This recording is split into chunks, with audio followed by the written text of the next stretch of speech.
UP में चुनावी पारा हाई, बीजेपी ने हिंदुत्व पर राजनीति गरमाई। योगी ने कैराना पलायन, मुजफ्फरनगर दंगों का उल्लेख किया। समाजवादी पर गंभीर आरोप। योगी का आरोप, अखिलेश ने कैराना में हिंदुओं के पलायन के लिए जिम्मेदारी और मुजफ्फरनगर में दंगे कराने वालों को टिकट दिया। ऐसे और हिस्ट्री शीटर को और अपराधियों को टिकट देना ये समाजवादी पार्टी और गठबंधन के चरित्र को उजागर कर देता है। सीएम योगी का आरोप, अपराधियों को चुन चुनकर टिकट बांटती है समाजवादी। लूनी में अपराधी, हिस्ट्री शीटर को टिकट।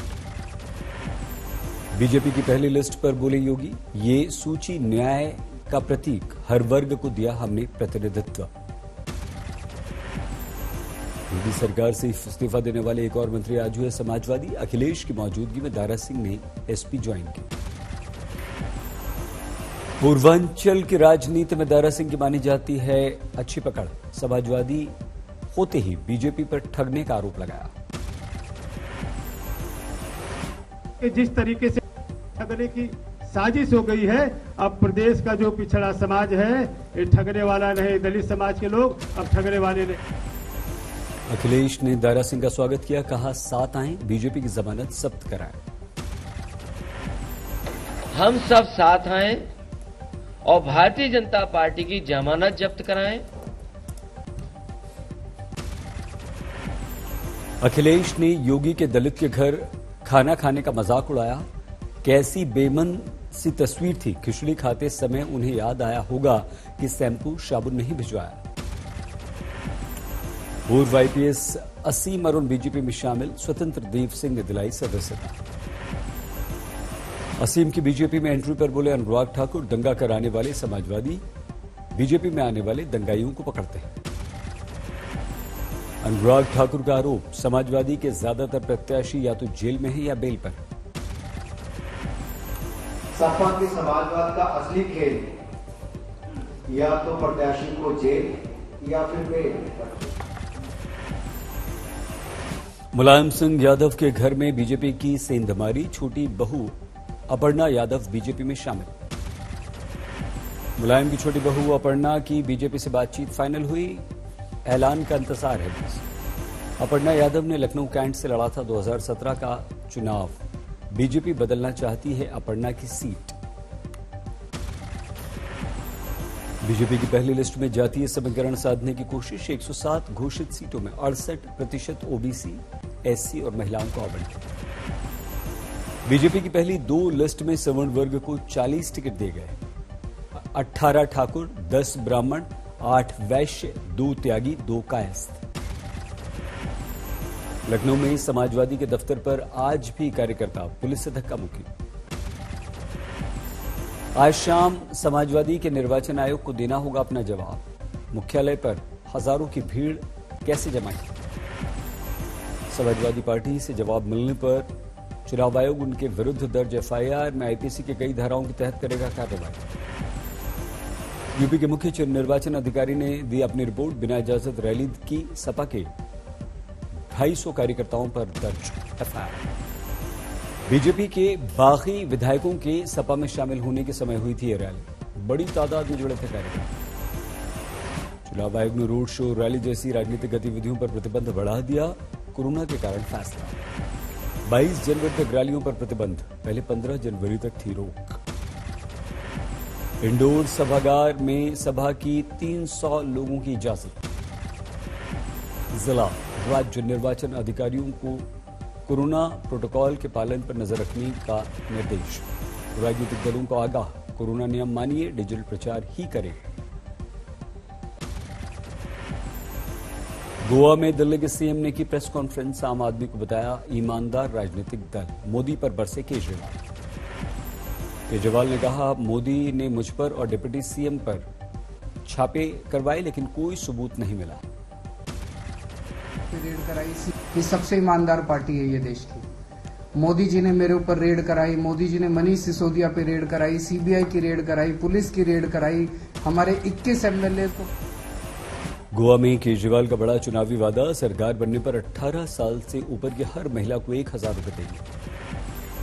केजरीवाल बोले, मेरी नीयत साफ, सरकार बनने पर गोवा में दिल्ली की तरह अच्छा काम करें। गोवा को लेकर बीजेपी की कोर ग्रुप की आज बैठक, उम्मीदवारों पर मंथन। गोवा पर बैठक में नड्डा, अमित शाह मौजूद, दिल्ली आए प्रमोद सावंत। बीजेपी कर सकती है गोवा में उम्मीदवारों की लिस्ट जारी। उत्तराखंड के दावेदारों पर भी बीजेपी करेगी निर्णय, कोर ग्रुप की बैठक हो। उत्तराखंड में समाजवादी पार्टी ने जारी की 30 उम्मीदवारों की लिस्ट।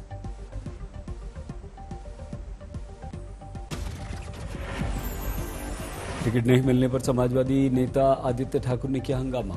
लखनऊ में कार्यालय के बाहर आत्मदाह का प्रयास। अलीगढ़ की छर्रा सीट से आदित्य चाहते थे टिकट, छिड़क लिया अपने ऊपर पेट्रोल। 23 में निवास सीतापुर जेल से छूटकर रामपुर पहुंचे अब्दुल्ला आजम। बीजेपी और सरकार पर प्रताड़ना का आरोप। अब्दुल्ला आजम ने प्रशासन और सरकार से पिता की जान को बताया खतरा।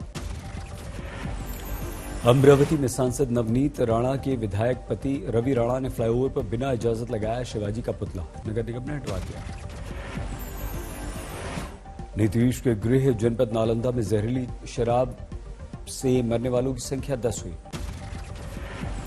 गरमाई राजनीति, तेजस्वी ने मांगा नीतीश का इस्तीफा। बीजेपी प्रवक्ता अरविंद कुमार ने नालंदा शराब कांड का मुद्दा उठाया। दिल्ली के गाजीपुर में मिले बम में आरडीएक्स के इस्तेमाल की आशंका, स्पेशल सेल के अधिकारियों को पाकिस्तान आईएसआई पर शक। अलवर में दरिंदगी पर बोली राज्य मंत्री जाहिदा खान। बीजेपी सिर्फ फोटो खिंचवाने और लोगों की इज्जत उछालने का काम करती है। राजस्थान के अलवर में बलात्कार पीड़ित लड़की के परिवार ने सीबीआई जांच की मांग की। पूछा जिला प्रशासन ने क्यों बदला अपना पक्ष। रेप पीड़िता के परिवार से मिला बीजेपी का प्रतिनिधिमंडल, सीबीआई जांच की मांग। अलवर में दिव्यांग बच्ची से रेप के मामले में पुलिस के हाथ खाली। सीएम गहलोत ने बीजेपी को राजनीति नहीं करने की सलाह दी। अलवर रेप पीड़िता के पिता से प्रियंका ने बातचीत की, सहानुभूति जताई। एनसीपीसीआर प्रमुख प्रियंका कानूनगो ने अलवर की घटना को बताया निंदनीय। बच्ची के साथ दुष्कर्म नहीं होने का दिया बयान। बड़गांव भाषण के मामले में यति नरसिम्हानंद गिरफ्तार, मामले में ये दूसरी गिरफ्तारी। कोतवाली हरिद्वार लाया गया यति नरसिम्हानंद, धर्म संसद के आयोजक की गिरफ्तारी की निंदा। गिरफ्तारी के समय नरसिम्हानंद के समर्थकों ने हंगामा, पुलिस के साथ धक्का मुक्की। इसको लेके कैसे पता चलेगा? उन्हीं को ने साजिशन मार दिया, इसको ले जा रहे हैं, इसको ले जा रहे हैं। हम कैसे बताएंगे? जवाब नहीं दूंगा, मारते भी नहीं।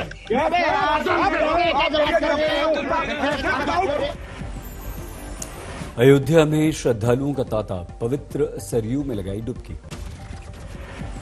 देश में कोरोना का कहर, 24 घंटे में 2,71,202 मामले। 24 घंटे में 314 लोगों की कोरोना से हुई मौत। देश में इस समय 15,50,000 से ज्यादा एक्टिव कोरोना केस। देश में अब तक 7,743 ओमिक्रॉन के मरीज। नोएडा में 24 घंटे में कोरोना बॉम्ब, 1,498 मरीज सामने आए।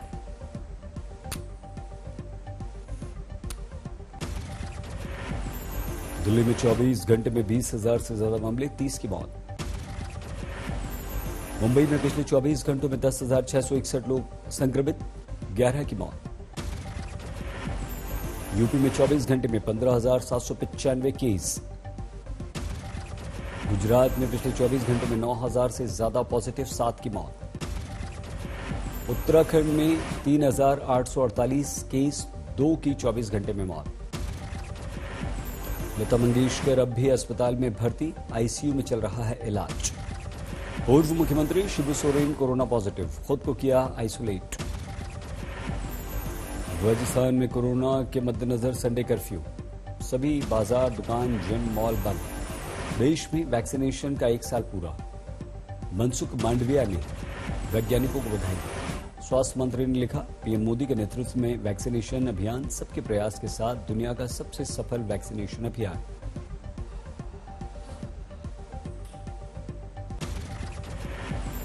वैक्सीनेशन के 1 साल पूरे होने पर पीएम का ट्वीट, अभियान से जुड़े लोगों को सैल्यूट। भुवनेश्वर एम्स में 250 से ज्यादा स्टाफ कोरोना संक्रमित, ओपीडी बंद। ओडिशा में बेतहाशा कोरोना पीड़ितों की संख्या बढ़ी, 11,000 से ज्यादा केस 24 घंटे। मुजफ्फरपुर में बिना जांच 40 बच्चों की कोरोना रिपोर्ट पॉजिटिव, प्रिंसिपल के मोबाइल पर आया मैसेज। तमिलनाडु के त्रिची में कोरोना बढ़ा, वीकेंड कर्फ्यू लगा। नदिया में आज भी मगरमच्छ और कछुए की पूजा, इकोसिस्टम की सुरक्षा की होती है कामना। कानपुर में गैंगस्टर की 65 करोड़ की संपत्ति कुर्क, ढोल नगाड़ों के साथ किया एक्शन।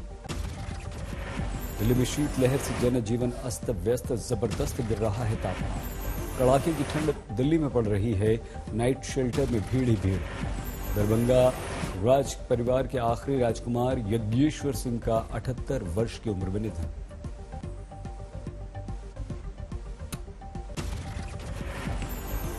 पन्ना में कड़ाके की ठंड, सुबह छाया घना कोहरा। सीकर में पड़ रही है बेतहाशा ठंड, पिछले 3 दिनों से बादलों का डेरा, सूरज के दर्शन नहीं। कड़ाके की ठंड के बीच जम्मू कश्मीर में कोरोना केस बढ़ गए, लगा दिया गया वीकेंड कर्फ्यू। दिल्ली में बुरी तरह से बिगड़ गई है एक बार फिर से आबोहवा, एयर क्वालिटी इंडेक्स 300 को पार कर गया। मध्य प्रदेश के चिकलोद में शेर देखे जाने की खबर, वीडियो वायरल।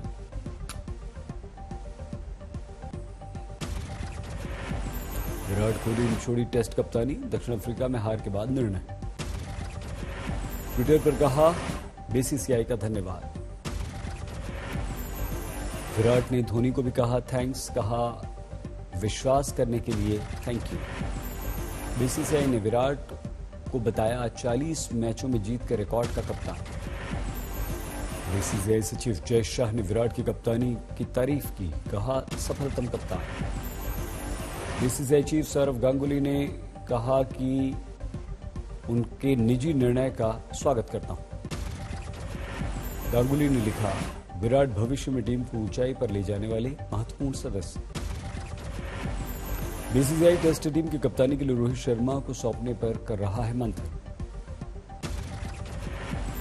बीसीसीआई टेस्ट कप्तान के लिए केएल राहुल के नाम पर भी कर रहा है विचार। 25 फरवरी से भारत श्रीलंका की टेस्ट सीरीज है, अभी कप्तान चुनने के लिए काफी समय।